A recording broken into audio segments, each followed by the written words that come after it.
What's up, guys? I'm back again. Today, we're going to be analyzing the Armory options for investments.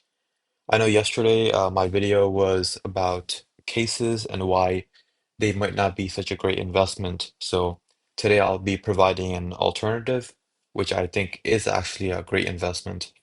So I'm sure you've seen the Armory. So as you can see here, we can get the missing links charms. Like, there's a small arms charms.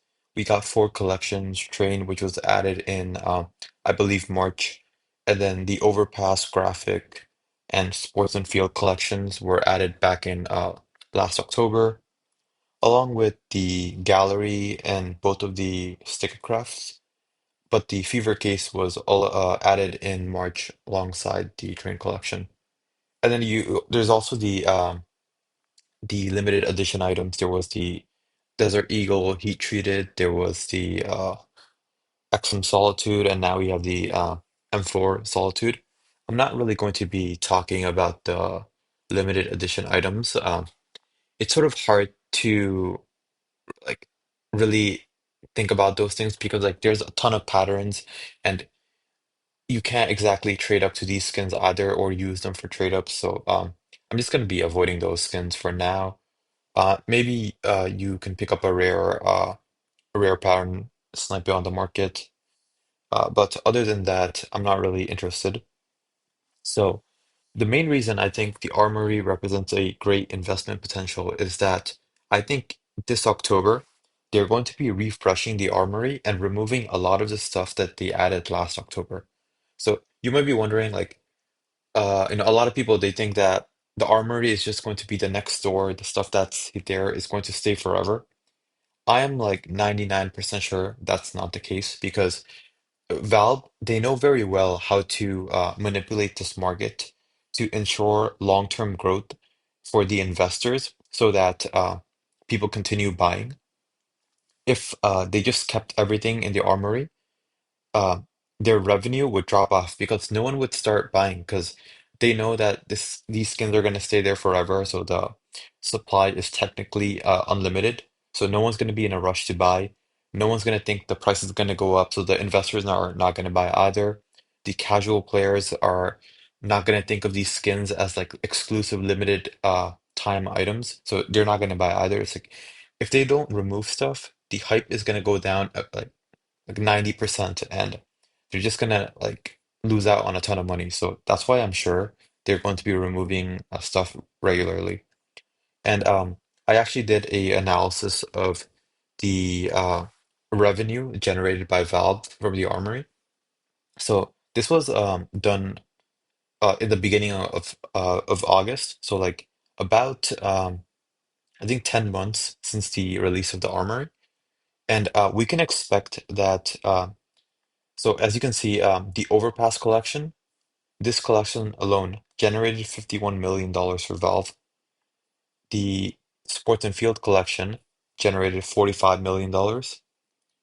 Um, and the way I'm getting these numbers is I'm looking at the amount of the reds that exist, and then I'm using that to reverse engineer how many stars were spent to unbox these collections. And then one star is worth 40 cents. So as you can see, it was something like $250 million have been spent on these items alone. And I'm not even counting the limited edition items. So you can throw in probably like another like 20, 25 million from that. So Valve generated nearly $300 million in the last 10 months from the Armory. And I expect these numbers to probably top out at around like 370 to 400 million by the anniversary. So I think if they don't want their revenue to drop off a cliff, so they made like almost 400 million from the Armory this year. If they don't refresh their items, that revenue will drop off to like 100 million next year. And Valve is not stupid. They don't want to do that. So if we do assume that the older items from the Armory are going to be rotated out, And I don't think all of them are going to be rotated out. Like maybe you'll have the gallery case removed, maybe you'll have a couple of the collections removed, a couple like maybe one of the sticker collections removed, one of the charms, and these will be replaced with new items. So not everything at once, but I think from October to like maybe next March, you'll see pretty much all of the older collections removed. I think there's a high probability of that. So if that is the case, what should we be investing in to maximize our returns? Number one investment, in my opinion, is the gallery case. So the knives from the gallery case are in the kilowatt case, so we don't really care about these. These skins are there's some like good skins that I think the Vaporwave, the Epicenter, the Neo Noir. This is a really nice skin, the M9 Sabai Oni. I'm not sure how to pronounce that. The dualies are also really nice. So this case has some nice skins, and I think I something like let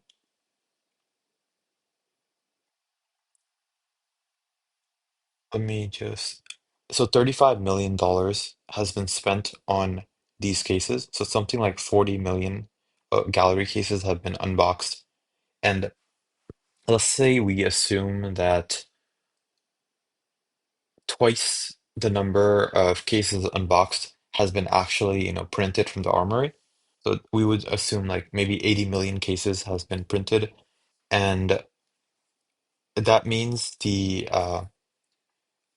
supply of remaining gallery cases is something like 40 million. And this is going to be, I'm pretty sure the gallery case, once it's removed from the armory, it's going to be discontinued like the operation cases.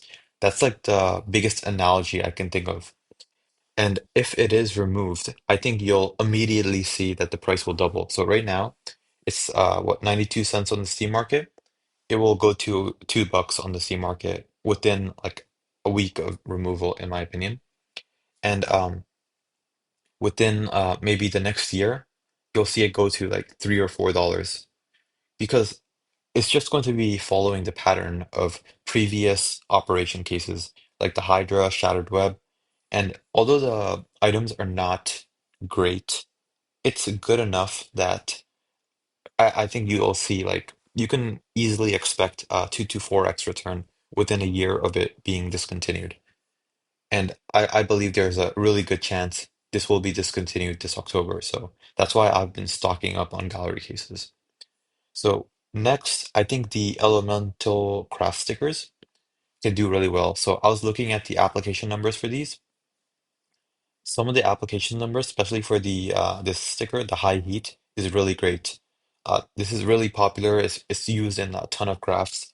Something like 100,000 of these, or like 200,000, have been already used in crafts. So I think these stickers, if they're rotated out, they'll be great. I would buy this one is also great. The Winding Scorch. I remember doing a calculation for this, and something like 25 to 30% of the supply, in my estimation, has been already applied for this. So if it's discontinued, I believe similar to the gallery case, you can expect a quick double, and in the coming months, like it could go up another 50%, so you would like 3x your money, and it's a good chance it's removed in October. These stickers are like they're less popular than the elemental craft stickers. So like in actuality, that means this actually has a higher chance of being removed. So I also stocked up on some of these, not as many as the elemental craft stickers, but a good amount of these as well. And for the collections, so like I think the Overpass collection, the AK Be the Monster, I think this is gonna end up being a classic AK. It's almost like a Wild Lotus, but it's like a lot more supply, like 15x the supply. But um, I can see this becoming like a classic AK that people just trade up to. So I would recommend like maybe getting a couple of the premium skins and a lot of the fillers. I think these will do great. Same for the Sports and Field collection. But I would make the majority of my investment into the gallery case. As for charms, um, charms are not consumable, so like it's hard to tell in a way this is gonna go. It's much more of a gamble, like agents, and even with agents, like it took a long time for them to like really, make a run for it. So I wouldn't be investing too much into charms. I would pick up like if you can get like a good pattern for the semi-precious, for the baby carrot, like and then sure pick it up. I think like this one, the die cast AK is also gonna do good. But some of the more common ones, I'm not really sure. Like maybe I would avoid these and just like concentrate on the good charms, like the die cast, semi-precious, and like the gold. So yeah, that's about it. I just wanted to talk about what I believe are actually good investments, some stuff that I personally am invested in. Uh, Maybe tomorrow I'll do a inventory showcase where I show some of my investments.